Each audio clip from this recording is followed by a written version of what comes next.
குஜராத்ல நான் ஹிந்தி கத்துக்கிட்டது இப்படிதான். எல்லாரும் ஹிந்தி பேசிட்டு இருக்கிற இடத்துல நீங்க மட்டும் லோன்லியா ஃபீல் பண்ணிருக்கீங்களா? உங்க ஜாப் ஆஃபர்ல ஹிந்தி இஸ் எ ரெக்வயர்மெண்ட்னு எழுதியிருக்கு. அதனால அந்த ஜாப் ஆஃபரை நீங்க ரிஜெக்ட் பண்ண வேண்டியிருக்கா? நீங்க மட்டும் ஃப்ரெண்ட்ஸே இல்லாம தனியா இருக்குமேன்னு வருத்தப்பட்டுட்டு இருக்கீங்களா? அப்போ இந்த வீடியோ உங்களுக்கு தாங்க. நான் காலேஜ் படிச்சது சென்னையில.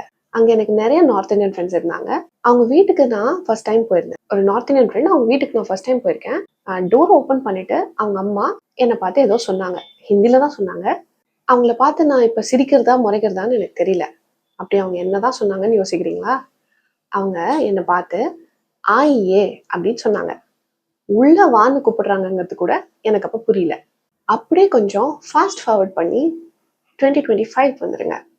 இப்போ நான் குஜராத்ல கவர்மெண்ட் ஆஃப் குஜராத்தோட சிவில் சர்வீசஸ் ட்ரைனிங் அகாடமி ஸ்பீபால லெக்சரரா ஒர்க் பண்ணிட்டு இருக்கேன். ஒரு லெக்சரரா எல்லா சப்ஜெக்ட்ஸையும் நான் ஹிந்தில தான் எக்ஸ்பிளைன் பண்ண வேண்டியிருக்கு. क्यों सबसे ऊपर है? हाइड्रोजन हीलियम लाइटेस्ट कभी कभी क्या होता है ये दोनों गैसेस एस्केप भी हो जाते हैं बाहर. उतना लाइट है कि वो अर्थ से बाहर चले जाते हैं. अगर CO2 बाहर चले जाए तो अच्छा है ना. CO2 NO2 SO2 எப்படி இருந்தனா இப்படி ஆயிட்ட மாதிரி. என்ன மாதிரியே நீங்களும் ஃபாஸ்டா ஹிந்தி கத்துக்கணுமா? கான்ஃபிடென்ட்டா பேச ஆரம்பிக்கணுமா? அப்ப ஹிந்தி மொழி சேனலை சப்ஸ்கிரைப் பண்ணிக்கோங்க. பெல் ஐக்கானை கிளிக் பண்ணிக்கோங்க. இந்த கான்ஃபிடென்ஸ்க்கு பின்னாடி 3 சின்ன சின்ன சிம்பிள் ஸ்டெப்ஸ் இருக்கு. அந்த ஸ்டெப்ஸ் என்னென்ன, அதெல்லாம் நான் எப்படி ஃபாலோ பண்ணேன் அப்படிங்கிறத உங்களுக்கு முழுசா பொறுமையா எக்ஸ்பிளைன் பண்றேன். நீங்க இந்த வீடியோவை கம்ப்ளீட்டா பாருங்க. I was born and brought up in Pollachi. School ஃபுல்லா பொள்ளாச்சியில தான் கம்ப்ளீட் பண்ணேன். காலேஜ் சென்னையில தான். பட் காலேஜ்ல எல்லார்கிட்டையும் பேசுறதுக்கு, சிட்டி ஃபுல்லா பேசுறதுக்கு கூட இங்கிலீஷ் தான். மயிலாப்பூர் மெஸ்ல சாப்பிட போவோம். அங்க மெஸ்ல இருக்கிற அண்ணா கிட்ட கூட இங்கிலீஷ்ல தான் பேசுவோம். அதுக்கப்புறம் குஜராத் வந்ததுக்கப்புறம் என் நிலைமை, ஹிந்தி நிலைமை எப்படி இருந்ததுங்கிறது நான் வீடியோ ஸ்டார்டிங்லேயே உங்களுக்கு சொல்லியிருந்தேன். இல்லையே, அது காலேஜ்னு தானே சொன்னீங்க. கரெக்டு, வீடியோவை கரெக்டாக கவனிச்சிருக்கீங்க. அது காலேஜ் தான். காலேஜ்லேயும் சென்னையிலையும் ஹிந்தி நெகி, பெங்களூர்ல அதுக்கப்புறம் ஒர்க் பண்ணேன், அங்கேயும் ஹிந்தி நெகி, குஜராத் வந்ததுக்கப்புறமும் சேம் ஹிந்தி நெகி. வாழ்க்கையின் சவாலான நாட்கள் அது குஜராத்ல தான் ஸ்டார்ட் ஆச்சு. கல்யாணம் பண்ணி இங்கே வந்தாச்சு. ஹஸ்பண்ட் ஆஃபீஸ் போயிடுவாரு. இங்கே பேப்பர் போட்டுறவர், பால்காரர் எல்லார்கிட்டையும் ஹிந்தியில் தான் பேசணும். அவசரத்துக்கு மெடிக்கல் ஷாப் போகணும், மெடிசன் வாங்க, அங்கேயும் ஹிந்தியில் தான் பேசணும். ஆட்டோவில் எங்கேயாவது போகணும், கேப் புக் பண்ணணும், கேப் டிரைவர்கிட்ட பேசணும், ஏதாவது ஒரு லொக்கேஷன் எக்ஸ்பிளைன் பண்ணணும், ஃப்ளாட்டில் கரண்ட் இல்லை, கீழே செக்யூரிட்டி கூப்பிட்டு லைட் ஆன் பண்ண சொல்லணும், இல்லைன்னா பவர் இருக்கான்னு செக் பண்ண சொல்லணும். இப்படி எல்லாத்துக்கும் ஹிந்தி தேவைப்படுச்சு. ஆனால் நம்ம ஹிந்தி நிலைமை தான் நமக்கு தெரியுமே. உள்ள வெளியேங்கிறது கூட நமக்கு ஹிந்தில என்னன்னு தெரியாது. பாஷா படத்துல வர மாதிரி உள்ளே போ, அந்தர் ஜாவோ அப்படின்னு யாராவது நம்மளை பார்த்து கத்துட்டாலும் அங்கேயே தான் நிற்க போறோம், நகரவே போறது இல்லை. ஏன்னா நமக்கு தான் புரியாதே. அப்பதான் எனக்கு ஒரு விஷயம் புரிஞ்சுது, இனிமே நம்ம இங்கிலீஷை வச்சு இதுக்கு மேல சமாளிக்க முடியாது அப்படின்னு. ஜாப் ஆஃபர்ஸ் இங்க நிறைய வந்துட்டு இருந்துச்சு. பட் ஏதாவது ஒரு ஜாபை அக்செப்ட் பண்ணணும்னா எனக்கு ஹிந்தி தெரிஞ்சாகணும் அப்படின்னு தோணுச்சு. அப்பதான் எனக்கு நானே ஒரு கண்டிஷன் போட்டுட்டேன், இனிமே நம்ம பேசணும்னா ஹிந்தில தான் பேசணும் அப்படின்னு. வீடியோ ஸ்டார்டிங்ல நான் உங்களுக்கு ஒன்று சொல்லியிருப்பேன், 3 சிம்பிள் ஸ்டெப்ஸ் ஃபாலோ பண்ணணும்னு. அதுல முதல் ஸ்டெப் இதுதான். ஹிந்தில பேசணும்னு முடிவெடுத்தாச்சு. சரி, நமக்கு யாரு ஹிந்தி சொல்லி தருவா? ஃபார்ச்சுனேட்லி என் பக்கத்து வீட்டுல ஒருத்தர் ஸ்போக்கன் இங்கிலீஷ் கிளாஸஸ் எடுத்துட்டு இருந்தாங்க. அவங்க பேசிக்கலி ஒரு north Indian family, but English coaching பண்ணிட்டு இருந்தாங்க. அவங்க கிட்ட போயிட்டு நான் கோச்சிங் கிளாஸஸ் ஜாயின் பண்ணிட்டேன். ஆனா இங்கிலீஷ் கத்துக்கிறதுக்கு இல்ல, ஹிந்தி கத்துக்கிறதுக்கு. அவங்க கிட்ட நான் என்ன சொன்னேன்னா, நான் இங்கிலீஷ்ல ஒரு சென்டென்ஸ் சொல்றேன், நீங்க அதை எனக்கு ஹிந்தில டிரான்ஸ்லேட் பண்ணி கொடுங்க, அப்பவே இம்மிடியேட்டா நான் அவங்க முன்னாடி அதை பேசி காமிச்சிடுறேன் அப்படின்னு சொன்னேன். அவங்களும் நான் சொல்றதுக்கெல்லாம் டிரான்ஸ்லேட் பண்ணுவாங்க, நான் உடனே அவங்க முன்னாடியே பேசி காமிச்சிடுவேன். அதுல ஏதாவது தப்பு இருந்தா அவங்க சரி பண்ணுவாங்க, ப்ரொனன்சியேஷன்ல எப்படி பேசணும் அப்படின்னு சொல்லி தருவாங்க. திருப்ப அங்கேயே அவங்க முன்னாடியே தப்பை சரி பண்ணி பேசி காமிச்சிடுவேன். சில நாள் நான் என்ன பண்ணியிருக்கேன்னா, எங்கிட்ட இந்த புக்ஸ்ல இருந்து கொஞ்சம் படிச்சுட்டு போவேன், ஹிந்தி படிச்சுட்டு போயிட்டு அதை போய் அவங்க முன்னாடி பேசி காமிப்பேன். பட் நான் எப்பப்பெல்லாம் புக்ல இருந்து ப்ரிப்பேர் பண்ணிட்டு போறேனோ அப்ப நான் பேசும்போது அவங்க என்னை பார்த்து சிரிப்பாங்க. நீங்க ஒரு விஷயத்த யோசிச்சு பாருங்க, சில பேர் நம்ம கிட்ட வந்து I'm learning Tamil for a long time அப்படின்னு சொல்லுவாங்க. நம்மளும் சரி, ரொம்ப நாளா படிச்சுட்டு இருக்காங்க போல, அவங்களும் ஆசையா பேசணும்னு நினைக்கிறாங்க போல அப்படின்னு நினைச்சிட்டு கொஞ்சம் பேசி காமிங்க, ஏதாவது ஒன்று தமிழ்ல சொல்லுங்க அப்படின்னு சொல்லுவோம். அவங்களும் அவங்க படிச்ச தமிழெல்லாம் நம்ம கிட்ட சொல்லணும்னு சொல்லி நீங்கள் நன்றாக இருக்கிறீர்களா அப்படின்னு கேட்பாங்க. அதை கேட்கும்போது நமக்கு சிரிப்பு வரும் இல்லையா? தமிழ்லயே பேச்சு மொழி, வழக்கு மொழி அப்படின்னு நிறைய இருக்கு. நீங்கள் நன்றாக இருக்கிறீர்களா அப்படின்னு நம்ம என்னைக்காவது பேசியிருக்கோமா? நல்லா இருக்கீங்களா அப்படின்னு கேட்போம், அவ்வளவுதானே. 2025ல எப்படி ஹிந்தி பேசணுமோ அப்படி பேசினா தானே கலோக்கியெல்லாம் இருக்கும். 10 வருஷம் பழைய ஹிந்தி பேசினாலே அது ரொம்ப பழசு. நம்ம புக்ல இருந்து பேசணும்னா அதை கேட்கும் போது சிரிப்பு தான் வரும் இல்லையா? நான் கோச்சிங் போயிட்டு இருந்தேன் இல்லையா, அந்த மேம் வந்து என்னெல்லாம் தப்புன்னு திருத்தி தராங்களோ அதை அப்பவே நோட் பண்ணிக்குவேன். இந்த மொத்த ஹிந்தி கத்துக்கிற ப்ராசஸ்ல நான் எங்கெங்கெல்லாம் தப்பு பண்ணேன், எங்கெங்கெல்லாம் டைம் வேஸ்ட் பண்ணேன் அப்படின்னு பார்த்து அதையெல்லாம் சரி பண்ணி ஒரு ப்ளூ பிரிண்ட் மாதிரி ரெடி பண்ணி வச்சிருக்கேன். அந்த ப்ளூ பிரிண்ட்டுக்கு பேரு ஃப்ளூவன்சி பூஸ்ட் டெக்னிக். இந்த ஃப்ளூவன்சி பூஸ்ட் டெக்னிக்கு நிறைய ரெஃபரன்சஸ் இருக்கு. உதாரணத்துக்கு யூரோப்ல பிரெஞ்சு, ஜெர்மன் எல்லாம் எப்படி கத்து கொடுக்குறாங்க அப்படிங்கறத பார்த்து அவங்க 6 லெவல்ல கத்து கொடுக்குறாங்கன்னா நம்ம எப்படி இந்தியன் லாங்குவேஜஸ்க்கு அதை யூஸ் பண்ணிக்கலாம் அப்படின்னு சொல்லி இந்த ஃப்ளூவன்சி பூஸ்ட் டெக்னிக்கு அந்த மெத்தட்ஸ் எல்லாம் நான் யூஸ் பண்ணியிருக்கேன். இந்த டெக்னிக்கை யூஸ் பண்ணி நான் நிறைய பேருக்கு ஹிந்தி கத்து கொடுத்துருக்கேன். அவங்களும் இந்த கிளாஸஸ் எல்லாம் முடிச்சுட்டு போகும்போது ரொம்ப கான்ஃபிடென்ட்டா ஹிந்தி பேசவே ஆரம்பிச்சிட்டாங்க. இந்த ஃப்ளூவன்சி பூஸ்ட் டெக்னிக்கோட அட்வான்டேஜ் என்னன்னா உங்களோட டைம் வேஸ்ட் ஆகவே ஆகாது.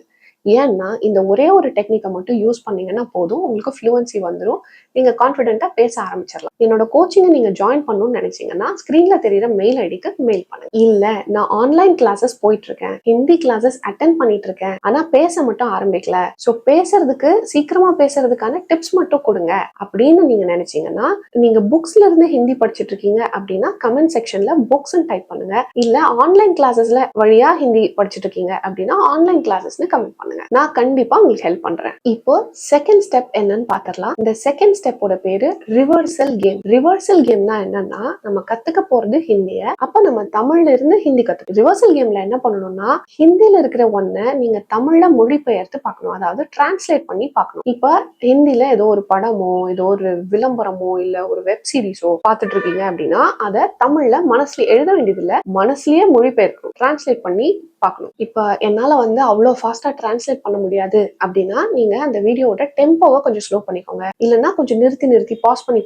ப்ளே பண்ணி பாருங்க. பட் கட்டாயமா அதுல தமிழ்லயோ இங்கிலீஷ்லயோ உங்களுக்கு புரியுற மொழியில சப்டைட்டில் எதுவும் இருக்கக்கூடாது. அப்படி இருந்தா அதை நிறுத்திடுங்க. இப்போ உதாரணத்துக்கு ஜவான் படத்துல வர்ற கோர்ட் மார்ஷல் சீனை எடுத்துக்கலாம். ஷாருக் கான் கையில ஒரு கன் இருக்கும், அதை வச்சு விஜய் சேதுபதியை சுட போவாரு. அப்போ ஷாருக் கானை பார்த்து அந்த சீனியர் கேட்பாரு, விக்ரம் ये क्या मजाक है?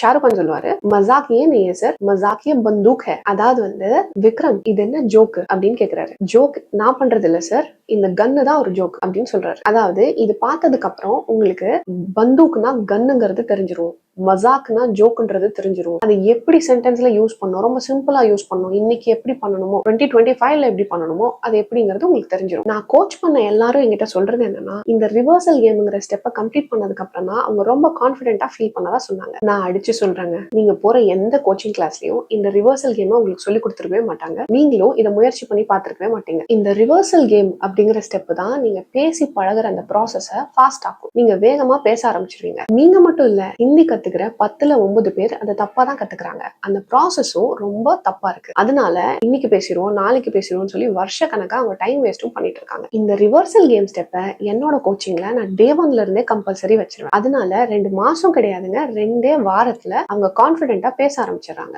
நானும் என்னோட ஆரம்ப காலத்துல இந்த மாதிரி நிறைய டைம் வேஸ்ட் பண்ணிருக்கேன். இந்த 30 நாட்களில் ஹிந்தி, 2 மாதங்களில் ஹிந்தி, 100 நாட்களில் ஹிந்தி அப்படின்னு சொல்லி மார்க்கெட்ல கிடைக்கிற எல்லா புக்கையும் வாங்கி படிச்சு அது நோட்ஸ் எடுத்து அதுக்கப்புறம் அந்த நோட்ஸை மனப்பாடம் பண்ணி ஆனா கடைசி வரைக்கும் பேச மட்டும் ஆரம்பிக்கல. அதுக்கப்புறம் தான் நானே இந்த ஃப்ளூவன்சி பூஸ்ட் டெக்னிக்கை ஃப்ரேம் பண்ணதுக்கு அப்புறம் நானும் இதை ஃபாலோ பண்ணேன். 2 மாசத்துல தைரியமா எல்லாருக்கூடயும் ஹிந்திலேயே பேச ஆரம்பிச்சிட்டேன். உங்களுக்கு என்னங்க, நீங்க நார்த் இந்தியால இருக்கீங்க, நீங்க ஹிந்தி பேசி பழகிறதுக்கு உங்க பக்கத்து வீட்லயே ஆள் இருப்பாங்க, நாங்க என்ன பண்றது அப்படின்னு கேக்குறீங்களா? நீங்க என்கிட்டயே ஹிந்தி பேசணும். என்னோட கோச்சிங்ல சேர்றதுக்கு ஒரே ஒரு எலிஜிபிலிட்டி தான், என்னோட பேசணும், ஹிந்தில பேசணும், ஸ்பீக் வித் மீ அப்படிங்கிறது தான் ஒரே ஒரு எலிஜிபிலிட்டி. எனக்கு மெயில் பண்ற நிறைய பேர், நான் ஸ்கூல் படிக்கிறேன், நான் ஹிந்தி கத்துக்க முடியுமா, எனக்கு 60 வயசு ஆச்சு, நான் ஹிந்தி கத்துக்க முடியுமா அப்படின்னு கேக்குறீங்க. ஏஜ் ஒரு ரெஸ்ட்ரிக்ஷன் கிடையாது. நீங்க எந்த ஏஜ் குரூப்பா இருந்தாலும் நீங்க தாராளமா கோச்சிங் ஜாயின் பண்ணி ஹிந்தி கத்துக்கலாம். பச்சே காபில் பனோ காபில், காமியாபி தோ ஜக் மார்க்கே தெரே பீச்சே பாகேகி. ஒண்ணு இல்லைங்க, நண்பன் படத்தோட டயலாக் தான் சொன்னேன். உங்களுக்கு இந்த டயலாகோட அர்த்தம் புரிஞ்சதுன்னா கமெண்ட் செக்ஷன்ல டைப் பண்ணுங்க, நான் கரெக்டான்னு சொல்றேன். 3வது ஸ்டெப் த ஃபைனல் ஸ்டெப். நீங்க அவமானப்படுறதுக்கு ரெடியா இருக்கணும். ஏன் அவ்வளவு கான்பிடென்டா சொல்றேன்னா, நான் ஹிந்தி பேசி ஆரம்ப காலத்துல நிறைய அவமானப்பட்டிருக்கேன். ஒருத்தர் என்கிட்ட அவர் கதையை எழுதிட்டு இருக்கிறதாவும் அதை கூடிய சீக்கிரம் பப்ளிஷ் பண்ண போறதாவும் சொன்னார். அவர் என்கிட்ட இங்கிலீஷ்ல தான் பேசினாரு. எனக்கு என்னன்னா, இந்த கதையெல்லாம் எப்படி எழுதுவாங்க, அது எப்படி கற்பனை பண்ணுவாங்க அப்படின்னு தெரிஞ்சுக்கணும்னு ஆர்வமா இருந்துச்சு. அவர் இங்கிலீஷ்ல பேசினா நானும் இங்கிலீஷ்லயே பேசிருக்கலாம். ஆனா நம்ம தான் ஹிந்தில பேசணும்னு முடிவு பண்ணி வச்சிருக்கோமே. அதனால அவர்கிட்ட ஹிந்தில கேட்டேன், எப்படி நீங்க கதையை கற்பனை பண்றீங்க, அது எழுதுறீங்க அப்படின்னு. அவரை பார்த்து நான் கதா கேசே பந்தி ஹை அப்படின்னு கேட்டேன். அவர் கியா கியா அப்படின்னு 2 தடவை என்ன பார்த்து கேட்டுட்டு அப்புறம் அது வருஷம் பூரா சொல்லி சொல்லி சிரிச்சாரு. அவர் அப்படி சிரிக்கிற அளவுக்கு நீங்க என்னதான் கேட்டீங்க, கழுதை எப்படி உருவாகுதுன்னு கேட்டு வச்சிருக்கேன். இதை எதுக்குங்க கேட்டீங்க? கதானா கதைன்னு அர்த்தம், கதானா கழுதைன்னு அர்த்தம். கதா கேசே பந்தி ஹைன்னு கேட்கறது பதிலா கதா கேசே பந்தி ஹைன்னு கேட்டு வச்சிருக்கேன். இது மாதிரி ஒரு இன்சிடென்ட் இல்ல, பல இன்சிடென்ட்ஸ் இருக்கு. எல்லா இன்சிடென்ட்ஸ்க்கு அப்புறமும் ஒரே சோகம், ஒரு வாரம் சோகம். அந்த சோகத்துல இருந்து எப்படி நீங்க மீண்டு வந்தீங்க, எப்படி நீங்க பழையபடி ஹிந்தி கத்துக்கணுங்கிற முயற்சியை கைவிடாம தொடர்ந்து பேசி பேசி அப்புறம் ஹிந்தி பேச ஆரம்பிச்சீங்க. உங்க மைண்ட் வாய்ஸ் கேட்டுருச்சு.